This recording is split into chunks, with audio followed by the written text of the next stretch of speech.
So today I'm going to be doing an intuitive read on the upcoming lunar eclipse in Pisces about a week from today. It's the 11th of September. The sun is in the sign of Virgo. The moon right now is in Sagittarius and is squaring Neptune. Neptune is a very strong, watery, imaginative, really otherworldly energy that is coming in, and that is making aspects actually to a lot of the outer planets, to Uranus, to Pluto right now. So there is a lot happening behind the scenes, but we might not quite know or logically have an understanding of necessarily what's going on, but things are definitely in a long progression of change. And so this is about aligning to this creative energy in a really practical way because of where the sun is.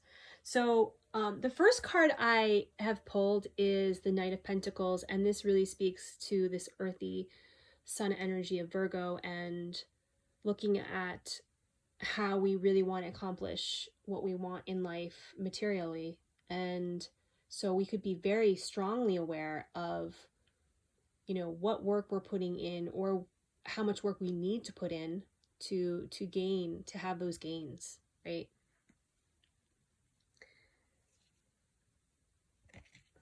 So the energy that's challenging it is really Saturn coming in. Okay, so the Four of Pentacles to me is about limiting, restrictions, withholding, almost hoarding. In one of the poles of this, it could be hoarding and withholding, or it could really be this feeling of a need to pull back, right? Because this is harvest time, so I think that we're really aware of the reciprocity of the energy we put in with ourselves, with our work, but also in relationship, right? So this is a very interesting energy coming through. We have more earthy energy with the Queen of Pentacles, and to me this is really about the mastery of the material, and this is really Virgo. This is the Virgo energy. This is the priestess, the virgin, who everything is of economy. Like everything that Virgo does is purposeful. It always has a purpose. You know, everything is really intentional and aligned with something higher, right? There is nothing wasted. So this is really, I think, the ideal that we're trying to strive for, which could be oppressive, the perfectionism that's coming through, the need of perfection that is coming through could be feeling a bit oppressive at this time in this season, especially because I think that what's happening now is this is water finally coming in the spread. This is like the Pisces energy. We're on a threshold. We've reached a threshold. So I think that this is really a time to reflect on, are our dreams, are our goals aligned anymore? Is there a new vision coming through, coming in? Or is there a place that we'd rather merge with?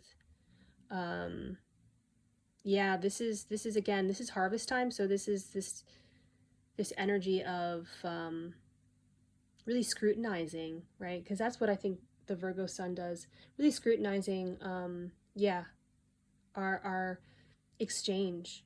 And is it really worth is it worth it? I don't know, but I like this imaginative energy, and I think that this is actually where we're going towards, what's on the top of our mind. Like how can we let ourselves get out of routine and thinking about all the things that we have to do to accomplish. Like, let's actually put our pens down, put our heads down, and just let ourselves be in this liminal space that really wants to come through. So, okay, so yeah, so we could actually have already had this realization that we are immature, in our endeavors. And, we have to mature a little bit. Again, Saturn coming in. We see the places where we need work. Saturn really tells us what is the mastery that is needed. What is the next step that we need to actually fully really learn and master before we can go forward. There's really no leapfrogging here. We really need to put in the time and effort to know, to become skillful.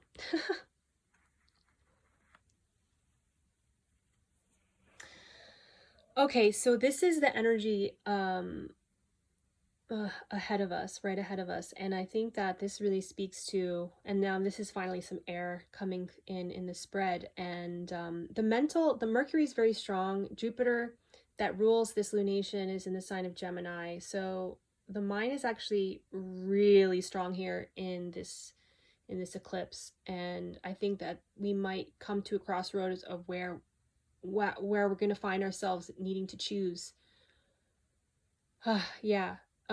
Between make up our mind about something, right? Because when we're in sort of a gray area, it's really hard to to really act with focus and clarity. Well, obviously, right? We're going to get some clarity. We need to get some clarity, perhaps, so we can really forge forward with certainty and clarity, right? So we might just have to decide, right? There's a decision that needs to be made. We might not know what is right, what the right path is, but we can't go both ways, right? Because we are limited. It's like we have to go all in on one thing or there's nothing, right? Okay. That's the Libra energy. That's kind of, I feel like this is the solar eclipse coming in, where the energy is really going to flip on us and we're really going to be at a crossroad after this full moon. So I think enjoy this full moon, because we're going to have to really get decisive after this moon. So this is really what we're feeling like we want to do, which is basically, I think that there could be this sense of letting the tide take us and letting the waters just take us, because wow, we really need rest.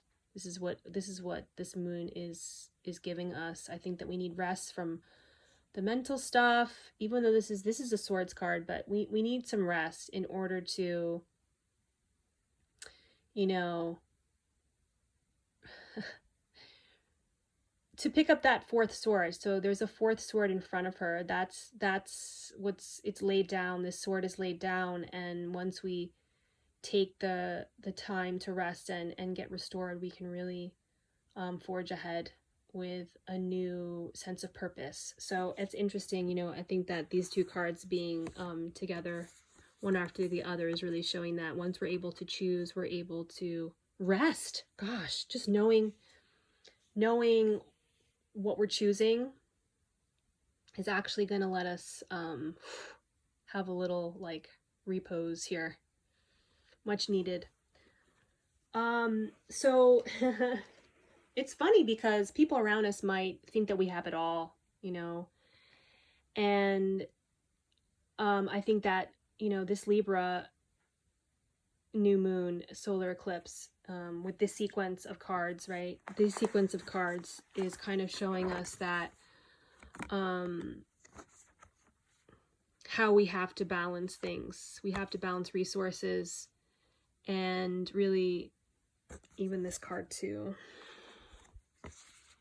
bring in the reciprocity, the sense of balance needs to be restored in some way, because I think that there's some things out of balance here. That there's some people in relationships that are getting a whole hell of a lot more than you're getting out of it. So I think that's what's going on. And yeah, so again, that's really what you need. We need to this collective energy needs to again have a sense of mastery of the mind. And I think that we could be struggling with our minds and the back and forth, but ultimately the King of Swords is bringing in the mastery. So that's what's needed in order to bring in this Emperor masculine energy here of Mars. It's interesting because Mars is moving into Cancer for a long time, because it's going to be in a retrograde period. And so Mars in Cancer is really going to teach us where our sensitivities are right now. So it's actually kind of interesting. This is actually, Mars is in a water sign in the sign of the moon, that it's basically, Mars is debilitated in Cancer, in the sign of Cancer. But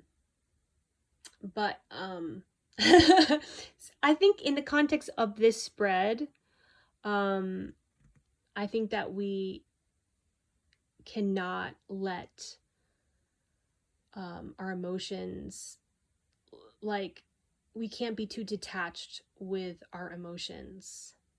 And I think that if we have been detached to the way we feel, it can explode in our face, right? So again, like, coming back into balance with this solar eclipse, right? Coming into balance with the solar eclipse with the mind, and really getting clear on our mind, can really bring in this also clarity of emotional clarity. We have to decide on what we want, because the Mars energy is very much about desires. So I think that this new vision, really get into what this Neptune full moon wants you to feel, and to know that you are your greatest comfort. You know, so what you're seeking outside of yourself is you are equipped to give it to yourself, right? Emotionally. And that's power. And so, you know, you'll be less in position of being manipulated and controlled, right? Right. Right. That you actually can have more in your relationships, right? It can be an equal give and take in relationships, right? So it's interesting. I hope you liked this spread. A lot of the, you know, solar eclipse energy was coming in, but that's what it is, right? These pair of eclipses is showing us some really strongly different energies, but I think all in all, it's really purposeful, right? So it's about endings. Lunar eclipses are always about ending, so there is an ending, but it also marks a new beginning. So we're reaching a threshold here, and this is a really powerful reset, right? It's a powerful reset. So the more that we can align with our vulnerable side, I think that we could get into a really authentic place with what we want and what we're willing to give, right? What we're willing to give, right? For what we want, what we're working towards, right? Has a new meaning, and could really bring us into a sense of our queendom,